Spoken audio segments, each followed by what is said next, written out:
donnés par les anciens frères et donc vont faire une scission dans la prison. Ce qui va donner naissance aux sorties de ces prisons avec la mort de Nasser et l'arrivée de Sadat au pouvoir, va donner naissance à des courants de jeunes dans les universités, radicalisés, qui n'ont pas vraiment le goût de la formation profonde, théologique et autres, etc., et qui sont plus des militants. C'est complexe. Ce qu'on appelle le courant djihadiste aujourd'hui ou le courant de l'islamisme radical, c'est quelque chose qui est l'enfant du XXe siècle, j'irai même plus loin. C'est l'enfant du monde moderne. Les pratiques anciennes ne ressemblent pas aux pratiques des islamistes d'aujourd'hui.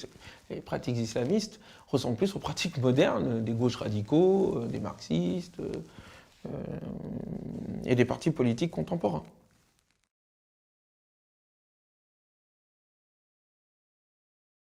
Un autre courant est à pointer, bien sûr, c'est les réformistes libéraux. Les réformistes libéraux, alors eux, vont aussi partir de ce constat que, bon, il y a la crise dans le monde musulman, cette crise est due aux fondements sur lesquels se base cette civilisation, et eux vont faire un diagnostic différent des trois précédents, c'est qu'ils vont dire qu'au fond, ça n'est pas une mauvaise compréhension de l'islam, ou voir les innovations apportées à la pensée, dans la pensée musulmane, qui sont la cause de la décadence, c'est l'islam lui-même en tant que tel.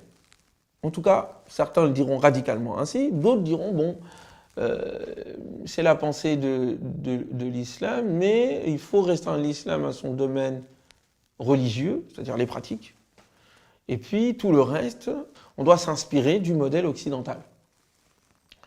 Alors on va avoir des gens comme Taha Hussein, mais aussi comme